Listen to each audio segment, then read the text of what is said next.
फिर से स्वागत है हमारे reader first RF live news में। आइए देखते हैं आज की बड़ी खबर।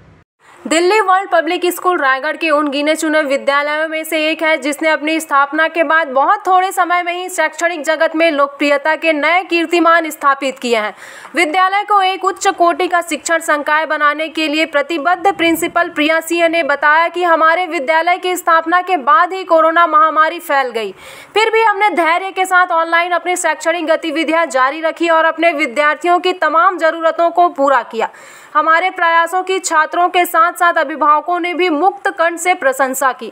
प्रिंसिपल प्रिया सिंह ने अपने विद्यालय के लक्ष्य और मूल्यों का जिक्र करते हुए कहा कि विद्यालय प्रबंधन विद्यार्थियों से उच्च शैक्षणिक मानक की अपेक्षा रखता है और उसे पूरा करने में हमारे विद्यालय अपने छात्रों के लिए असीमित अवसर खोलता है, सीखने के नए अनुभवों से साक्षात्कार कराता है और व्यक्तिगत विकास को अधिकतम स्तर तक बढ़ने में मदद करता है। दरअसल दिल्ली वर्ल्ड पब्लिक स्कूल सीखने के लिए छात्र केंद्रित दृष्टिकोण अपनाता है। छात्रों के सीखने की लगातार मॉनिटरिंग की जाती है और उनकी कमजोरियों को दूर करने का हर संभव प्रयास किया जाता है। इस कार्य में अभिभावकों की भागीदारी भी सुनिश्चित की जाती है। उच्च शिक्षित और प्रशिक्षित शिक्षक जो हमेशा नवाचार के प्रति जागरूक रहते हैं, ऐसे शिक्षकों के हाथों में इस विद्यालय के छात्र छात्राएं रहते हैं। प्रिया सिंह ने उदाहरण देते हुए बताया कि बच्चों के स्टेज फोबिया को दूर करने के लिए किए गए हमारे प्रयास इतने सफल रहे कि कक्षा पहली की एक छात्रा ने जिला कलेक्टर का शानदार इंटरव्यू लिया, जिसकी तारीफ खुद कलेक्टर महोदय ने की। प्रिंसिपल प्रिया सिंह ने विद्यालय के अभिनव व दृष्टिकोण के बारे में चर्चा करते हुए कहा कि विद्यालय प्रबंधन एकेडमिक नॉलेज के साथ साथ विद्यार्थियों के आत्मनिर्देशन, जिज्ञासा, रचनात्मकता और कौशल विकास को अपनी प्राथमिकता मानता है। यही कारण है कि आज रायगढ़ ही नहीं बल्कि प्रदेश के शैक्षणिक आकाश में DWPS एक दैदीप्यमान तारे की तरह चमक रहा है।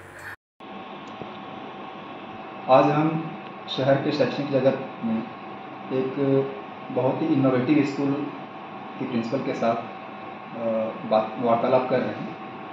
वार्तालाप के दौरान हम जानेंगे कि वो इनोवेटिव कैसे है और उसने इतने कम समय में यहाँ के शैक्षणिक जगत में एक हलचल सी मचा दी है। और आज रायगढ़ के बच्चे और गार्जियंस दोनों ही इस स्कूल की बहुत तारीफ़ करते हैं और यहाँ एडमिशन्स लेने के लिए बच्चों में होड़ मची रहती है और गार्जियंस भी उनको ही फॉलो करते हैं। तो आइए हम मिलते हैं प्रिया सिंह से, जो इस स्कूल को मैनेज करती हैं, यहाँ की प्रिंसिपल हैं। और हमें जानकर बहुत अच्छा लगता है, यहाँ के शैक्षणिक जगत के लोग भी बहुत तारीफ़ करते हैं कि वो स्कूल को बहुत अच्छे से मैनेज कर रही हैं। तो उनसे मिलते हैं और जानते हैं कि इस स्कूल में ऐसी क्या खासियत है, उन्होंने इस स्कूल को ऐसा एक क्या नज़रिया दिया है कि आज यहाँ पर लोग एडमिशन्स के लिए आ रहे हैं और बच्चे भी अपने लाइफ में बहुत कुछ यहाँ से पा रहे हैं। तो उनसे मिलकर हम जानेंगे इन चीज़ों को। मैडम, हमारे चैनल में आपका बहुत बहुत स्वागत है। Thank you. हमें ये बताइए इस स्कूल के बारे में किसकी स्थापना कब हुई? इसकी स्थापना 2019 में हुई थी। जी।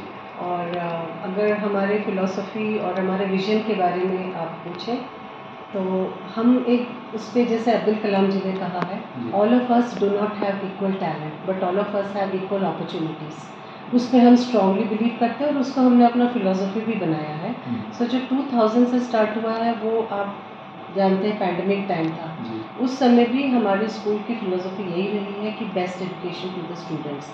ऑनलाइन क्लासेस में भी हमारे टीचर्स ने बहुत डेडिकेटेड मैनर में दिया, जिससे पेरेंट्स बहुत सेटिस्फाइड थे।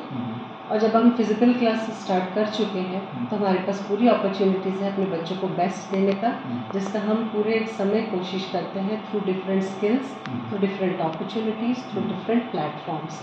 तो एक्चुअली जो मैनेजमेंट है उनका भी ये विजन रहा है to give something different to the students.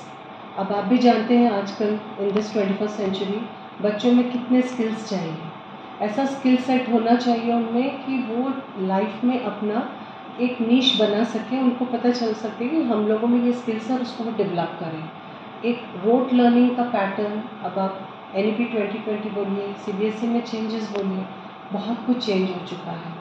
वो ट्रेडिशनल पैटर्न ये नहीं कह सकते कि पूरा हटा है, हम तो मिक्स करते हैं, बट बच्चों के स्किल्स को टैप करके उनको जिस तरह से ग्रूम करना है वो एक बहुत बड़ा चैलेंज है आजकल के एजुकेशनल इंस्टीट्यूशंस का, और हम पूरी कोशिश करते हैं उस पर फोकस करके अपने बच्चों को बढ़ाने की। कहा जाता है कि किसी भी बच्चे का या कोई शिक्षा के क्षेत्र में कि प्राइमरी लेवल में जो पढ़ाइयाँ होती हैं या बच्चों को जो सिखाते हैं, चाहे वो एजुकेशनल पॉइंट ऑफ व्यू से हो या संस्कार की दृष्टि से हो, तो आप लोग अपने प्री के बच्चों को किस तरह से मैनेज करते हैं? जी, ये आपने बहुत सही कहा कि जो भी है वो एक छोटी उम्र से आप अगर बच्चे में वो बीज डालते हैं, वो वैल्यूज़ आप उनमें इनकलकेट करते हैं, तो वो उनकी लाइफ लॉन्ग उनके लिए बेनिफिशियल है और वो उसकी लाइफ बना देते हैं। ये कॉन्सेप्ट हम भी फॉलो करते हैं। हमारे छोटे बच्चों को हम लोग बहुत स्पेशली केयर अटेंशन के साथ उनको ग्रूम कर रहे हैं, ताकि, और जैसे कि मैंने आपसे बोला, हम ट्रेडिशनल और जो मॉडर्न टीचिंग पेडागोजी जो भी हम उसको ब्लेंड करने की कोशिश करते हैं। तो जो आप हमारी छोटी क्लासेस में भी बच्चों के पास भी जाएंगे तो आप देखेंगे कि वो रूट से भी जुड़े हैं। हम उनको वो पूरे एग्जाम्पल्स के साथ, जितने इंटरनेशनल डेज इवेंट्स होते हैं उनकी इम्पोर्टेंस के साथ उनका हम डे स्टार्ट करते हैं, उनको उसको सिग्निफिकेंस बताते हुए, ताकि वो जुड़े रहें।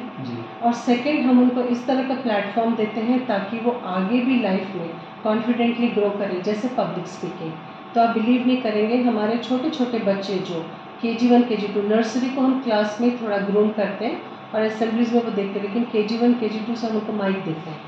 माइक दे के हम उनको प्रिपेयर करते हैं कि आप बोलो। वो अपनी तोतली भाषा में अपने ढंग से वो 1 लाइन 2 लाइन बोल पाते हैं, लेकिन वो बहुत प्यारा नज़ारा होता है जब हम उनको ये बोलते देखते हैं। और वो इस तरह से वो बच्चा आ जाकर हम बुलाते हैं। हमारे 90% बच्चों में आज वो स्टेज फियर नहीं है। वो कॉन्फिडेंटली अगर ऑन द स्पॉट भी हम टॉपिक देते हैं, वो आके अपना एक्सप्रेशन सही गलत वो देते हैं। तो हमने उनको सबसे बड़ा फिलॉसफी है गलत करने का परमिशन दिया हुआ है, इसलिए हमारे बच्चे कॉन्फिडेंटली ग्रो कर रहे हैं। और ये छोटी क्लासेस से पूरा, और इसके साथ हमने रूट्स के साथ जोड़ के रखा है, चाहे वो फ्रीडम फाइटर्स हो, चाहे हमारे इंडियन माइथोलॉजी हो, स्क्रिप्चर्स हो। इसका हम time to time through GK, through competitions या थ्रू परफॉर्मेंसेस उनको इन्फॉर्मेशन देते रहते हैं। तो एक ओवरऑल ऑलराउंड ग्रोथ और डेवलपमेंट का जो हमने जर्नी स्टार्ट किया है, हमें लगता है इससे हमारे स्टूडेंट्स बहुत आगे जाके अपना भविष्य अच्छा बनाएंगे। ये जानकर बहुत खुशी हुई कि आप लोगों ने एक नवाचार यहाँ पे स्टार्ट किया है, और ये इंस्टीट्यूट से बच्चों के लिए बहुत ही बेहतर है। छोटे बच्चों के लिए आप लोग इतना कुछ कर रहे हैं, तो जो ऑलरेडी ऊंची क्लासों में हैं बच्चे, उनके लिए आप लोगों ने क्या सोचा है या क्या कर रहे हैं?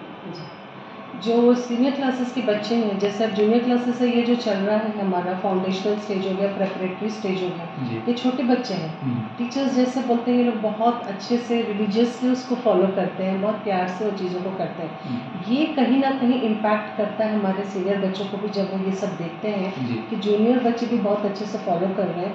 क्या होता है कि एडोलेसेंट एज में अधिकतर स्कूल्स में, अधिकतर घरों में ये प्रॉब्लम लोग फेस करते हैं, सोचते हैं एडोलेसेंस है, जो टीनेजर्स हैं, इनको थोड़ा सा ट्रैक करना। लेकिन माहौल इस तरह से बन जाता है छोटी क्लासेस से लेके कि हमारी बड़ी क्लासेस के बच्चों को भी कहीं ना कहीं उस चीज़ को प्रूव करने का रहता है।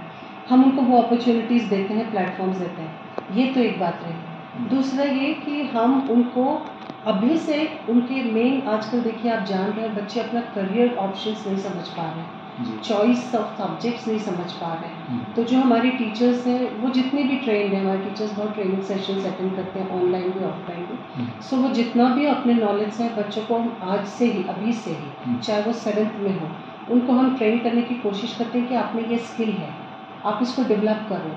और बच्चों की स्किल्स को जान के, आप ये जानकर आपको खुशी होगी, हमारे टीचर्स एक रजिस्टर मेंटेन करते हैं जिसमें हर बच्चे का एनेक्डोटिक्स रिकॉर्ड बोलते हैं, हर बच्चे के बारे में वो एक पेज मेंटेन करते हैं। तो उनको पता है हमको कि हमारा बच्चा कौन सा क्या खेलता है, कौन अच्छा बोलता है, कौन अच्छा डांस करता है, कौन।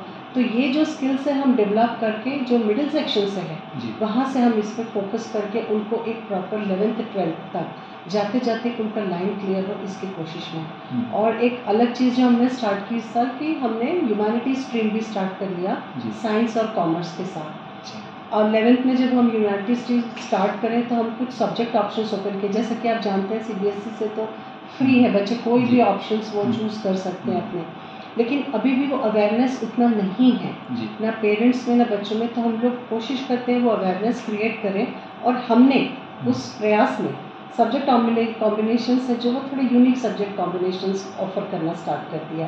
अब जैसे कोई बच्चे हैं वो चाहते हैं कि हम साइकोलॉजी भी ले लें, हमने साइकोलॉजी ओपन कर दिया, उसके साथ बायोलॉजी चाहते हैं तो वो क्लिनिकल साइकोलॉजी फील्ड उनका बन जाता है।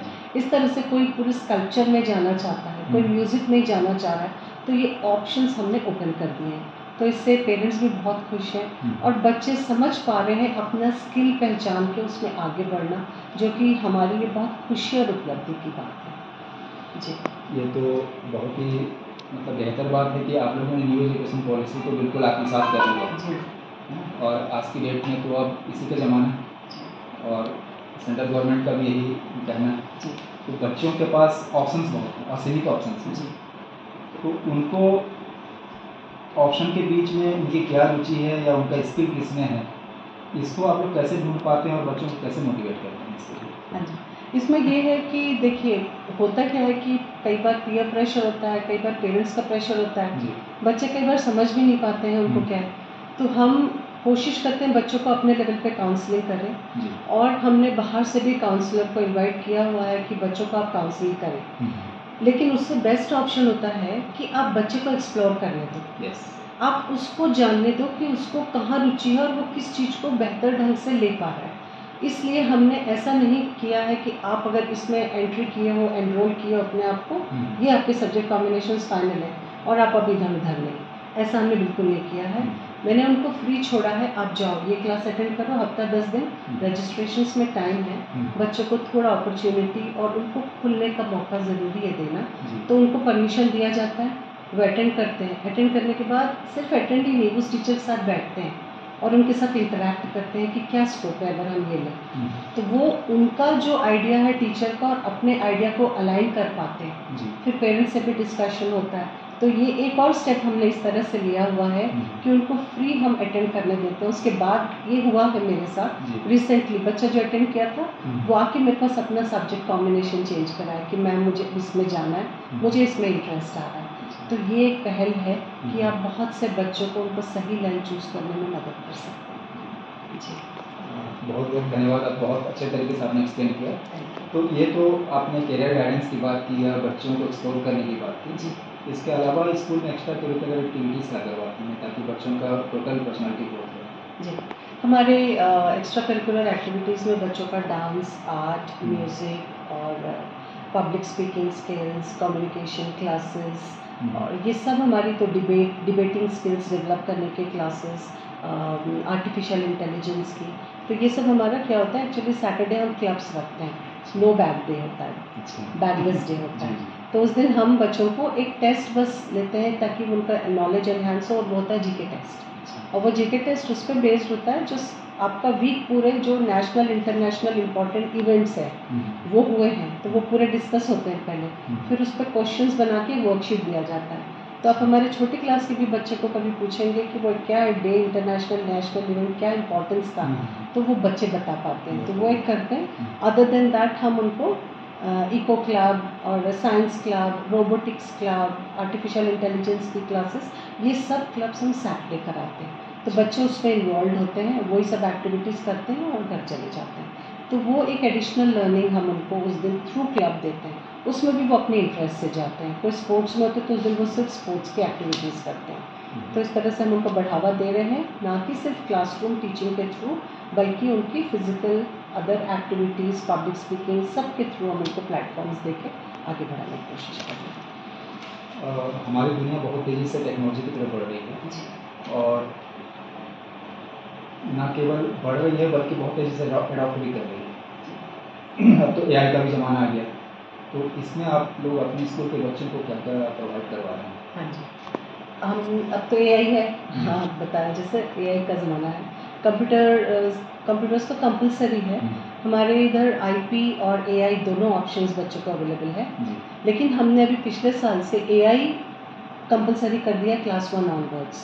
तो पहले 3 ऑनवर्ड्स वो प्रॉपरली चल पा रहे थे क्योंकि ठीक है वो ग्रास्पिंग देख के, लेकिन जब हमने बच्चों को देखा कि वो इतने एक्टिव है उसको यूज़ करने में, और आगे का ज़माना इसी का है टेक्नोलॉजी का, तो पहले तो हमने एआई पे स्विच किया कि पूरा एआई इंट्रोड्यूस कर देते हैं एआई में, और उसके बाद क्लास 3 के अलावा इस साल हमारा इनिशिएटिव है क्लास 1 से उसके बेसिक्स, बस आप जाइए थोड़ा बहुत जानिए सिस्टम को एक्वाइंट करने के लिए उनको, वो करके हमने ये इंट्रोड्यूस कर दिया। तो इस तरह से छोटे छोटे स्किल्स है, टीचर्स जो है छोटी छोटी एक्टिविटीज़ उसके बेसिस पे वो करा रहे हैं, तो इस तरह से हम उनको एक्सपोजर दे रहे हैं। और बच्चे तो आजकल उसमें वैसे भी बहुत ज़्यादा आगे हैं, वो खुद भी बहुत कुछ एक्सप्लोर करके टीचर्स को भी बता देते हैं।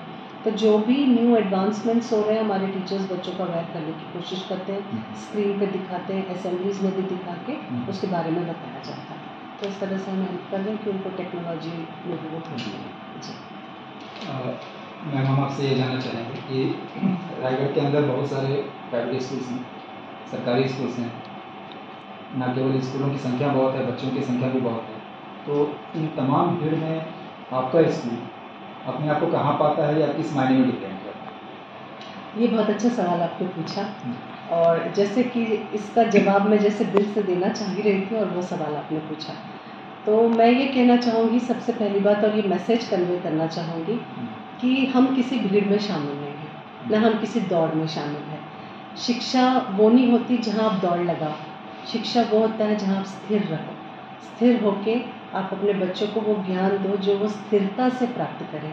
भागते दौड़ते तो आप कितना ही उनमें इम्प्रूवमेंट ले आएंगे। तो सबसे पहला है कि हम किसी रेस में शामिल नहीं हैं, हम इसमें बिलीव करते हैं कि हमारे बच्चे बहुत ग्रेजुअली रूट्स को लेते हुए ग्रो करें। अगर आपके रूट्स मजबूत हैं तो नो डाउट आपकी ब्रांचेस बहुत मजबूत होंगी। हमारे बच्चों में सुधार देख के वही हमारी पब्लिसिटी है, उसी को देख के जो शिक्षा का स्तर हम मेंटेन कर रहे हैं वही हमारी पब्लिसिटी है, जिसको देख के वो बच्चे दूसरों को और उनके पेरेंट्स दूसरों को बता सकते हैं। ना कि हमें नंबर्स, हमें क्वालिटी चाहिए, क्वांटिटी पे हम विश्वास नहीं करते। तो बस इसी विजन के साथ हम आगे बढ़ रहे हैं कि best of education, equal opportunities to all, ये हम बच्चों को दे रहे हैं। थैंक यू मैम, आपसे बात करके बहुत अच्छा लगा, आपने हमें इतना समय दिया, इसके लिए आपको बहुत बहुत धन्यवाद। Thank you so much sir. आज हम अभी आपने हमारी वार्तालाप सुना और हम आपको ये बताना चाहेंगे कि इनकी बातों से ऐसा जाहिर होता है कि बच्चे इनके मेंटरशिप में बिल्कुल सुरक्षित हैं और उनका भविष्य बहुत ही उज्जवल है, और हम चाहेंगे कि बाकी स्कूल भी ऐसे ही मैडम के विचारों को फॉलो करें या फिर आगे बढ़ने में इनका सहयोग लें। Thank you.